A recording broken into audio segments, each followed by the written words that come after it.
जिस कौम को आता नहीं कोई फन तुम हो, जिस कौम को आता नहीं कोई फन तुम हो, न हो जिसे परवाए नशीमन तुम हो। बिजलियां हों जिनमें आसूदा व खरमन तुम हो, बिजलियां हों जिनमें आसूदा व खरमन तुम हो, बेच खाते हैं असलाफ के मदफन तुम हो। दिल के फफूले जल उठे सीने के दाग से, दिल के फफूले जल उठे सीने के दाग से, इस घर को आग लगी घर के चिराग से। ইসলামে তুমি দিয়ে কবর, মুসলিম বলে করো ফখর, মুনাফিক তুমি সেরাবে দিন। ইসলামে তুমি দিয়ে কবর, মুসলিম বলে করো ফখর, মুনাফিক তুমি সেরাবে দিন। ইসলামে যারা করে জবে তুমি হও তাদেরই তবে, তুমি হও তাদের জুতো বাওয়ার অধীন। মরিচিকা মায়া হরিণীর পিছে লোভ লালসায় কেন যাও মিছে, মরিচিকা মায়া হরিণীর পিছে লোভ লালসায় কেন যাও মিছে। ছাড়ো এ লালসা বিলাস ভুবন, আসিবে মাহে রমাদান। আল্লাহ তাআলা আল কোরআনে পরিষ্কার ভাবে বললেন, শাহরু রমাদান আল্লাযী উনজিলা ফীহিল কোরআন, এটি রমজান মাস। এর সব থেকে বড় ফজিলত হচ্ছে যে মুসলমানদের যেটা গাইডলাইন, মুসলমানদের যেটা সংবিধান আল কোরআন, এই রমজান মাসে অবতীর্ণ হয়েছে। অতএব স্বয়ং মহান আল্লাহ তাআলা এই মাসের নামকরণ করেছেন রমজান মাস।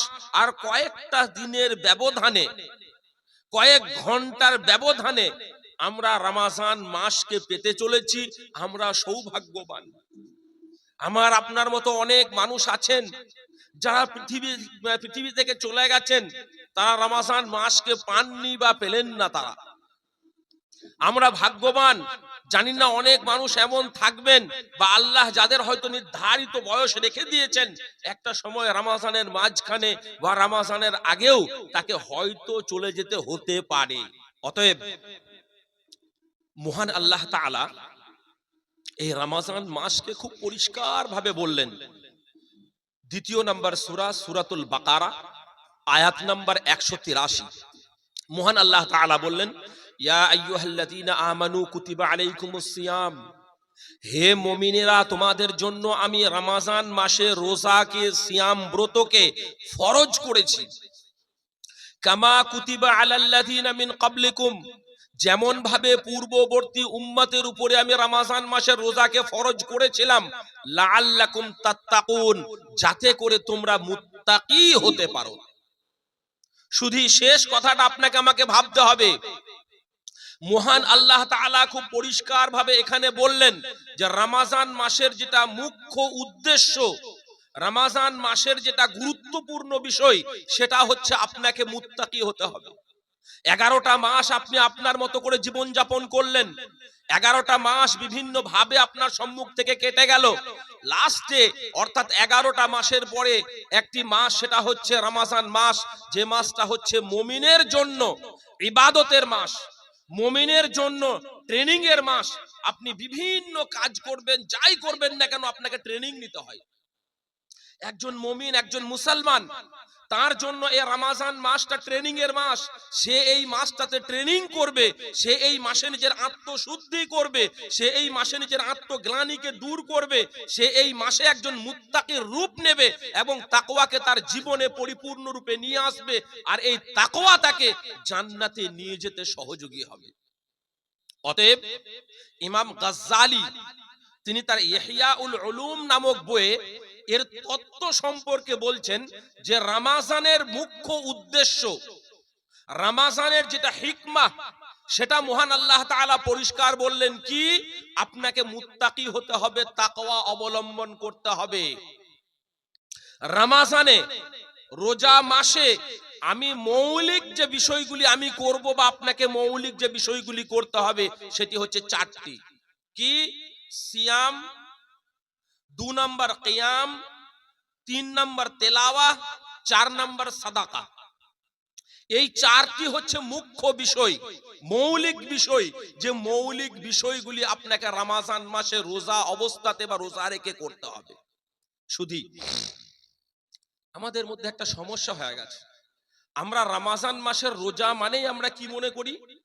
উপবাস থাকা। আমাদের যারা অমুসলিম ভাই আছেন, অমুসলিম ভাইরা কি করেন, এই রমজান মাসে বা তাদের যে একটা নির্ধারিত দিন আছে, তারা নির্ধারিত দিনে উপবাস থাকেন। আমরাও এই রমজান মাসটাকে উপবাসে রূপান্তরিত করেছি। শুধুমাত্র উপবাস থাকাটা, সুবহে সাদিক থেকে নিয়ে সূর্যাস্ত পর্যন্ত না খেয়ে উপবাস থাকাটাকে আমরা কি মনে করেছি? সিয়াম মনে করেছি, রোজা মনে করেছি, আর এটাকেই শেষ কথা মনে করেছি। জি, আপনাকে সিয়াম পালন করতে গেলে আমরা খুব পরিষ্কার ভাবে জানি যে সিয়াম শব্দের শাব্দিক অর্থ হচ্ছে বিরত থাকা। সিয়াম শব্দের শাব্দিক অর্থ বিরত থাকা, আর পারিভাষিক অর্থ হচ্ছে সুবহে সাদেক থেকে নিয়ে সূর্যাস্ত পর্যন্ত পানাহার ও অন্যান্য কাজ যেগুলো ইসলাম সঙ্গত নয়, যেগুলো দিন বিরোধী, সেই সমস্ত কাজ থেকে বিরত থাকার নাম হচ্ছে সিয়াম বা রোজা। আমি খেলাম না, পান করলাম না, আপনি সারা দিন না খেয়ে থাকলেন, আপনার বাড়িতে পবিত্র স্ত্রী আছে, তারপরেও আপনি তার দিকে তাকিয়ে দেখলেন না, তাকে ব্যবহার করলেন না। আপনার কাছে রকমারি খাবার আছে, আপনার ফ্রিজে দামি দামি খাবার আছে, আপনি খাবার খেলেন না, কিন্তু খাদ্যের বাইরে আপনি সিয়াম পালন, হয়তো উপবাস থাকলেন, কিন্তু বাহ্যিকভাবে উপবাস থাকলেও আন্তরিকভাবে যেটা আপনার ট্রেনিং ছিল, বাস্তবিক যেটা আপনার ট্রেনিং ছিল, সেই ট্রেনিংটা আপনার দ্বারাতে কমপ্লিট হলো না। কিভাবে? রাসূলুল্লাহ সাল্লাল্লাহু আলাইহি ওয়াসাল্লাম এর তত্ত্ব কথা বললেন। হাদিস সহিহ বুখারী, বুখারীতে দুবার হাদিসটি এসেছে, একবার 1903 সংখ্যাতে, একবার হাদিসটি এসেছে 6057 সংখ্যাতে। বর্ণনাকারী হযরতে আবু হুরায়রা রাদিয়াল্লাহু আনহু। হযরতে আবু হুরায়রা রাদিয়াল্লাহু আনহু বলেন, রাসূলুল্লাহ সাল্লাল্লাহু আলাইহি ওয়াসাল্লাম বললেন, মাল্লাম ইয়াদা কাওলা যুরি ওয়াল আমালা বিহি, যে লোকটা রমজান মাসে রোজা পালন করলো, সিয়াম ব্রত পালন করলো, খেলো না, পান করলো না, মাল্লাম ইয়াদা কাওলা যুর, অথচ সেই লোকটা মিথ্যা কথা পরিত্যাগ করলো না, মিথ্যা সংলগ্ন কর্মগুলি পরিত্যাগ করলো না, ওয়া ফি রিওয়ায়াতিন ওয়াল জাহলা, অজ্ঞতাকে পরিত্যাগ করলো না, নোংরামি পরিত্যাগ করলো না, অসামাজিকতাকে পরিত্যাগ করলো না, সবগুলোকে জড়িয়ে রাখলো, সমস্ত কর্মগুলি করলো, অথচ সে উপবাস থাকলো, না খেয়ে থাকলো, পান করলো না, পানাহার করলো না। রাসূলুল্লাহ তার জন্য বলছেন, আপনার জন্য বলছেন, আমার জন্য বলছেন, ফালা হাজাতা লিল্লাহ, আরে কোনো দরকার নেই, কোনো প্রয়োজন নেই, আইয়াদা তামাহু আও শারাবা, অকারণে খাদ্য এবং পানাহারকে পরিত্যাগ করা, অকারণে খাদ্য পানীয়কে পরিত্যাগ করার কোনো দরকার নেই। শুধু আপনি না খেয়ে সারাদিন কাটিয়ে দিলেন, পান না করে আপনি সারাদিন কাটিয়ে দিলেন, এইভাবেই আপনার কেটে গেল, অথচ আপনি এই পানাহার না করে অন্যান্য সমস্ত কাজগুলি আপনি করলেন।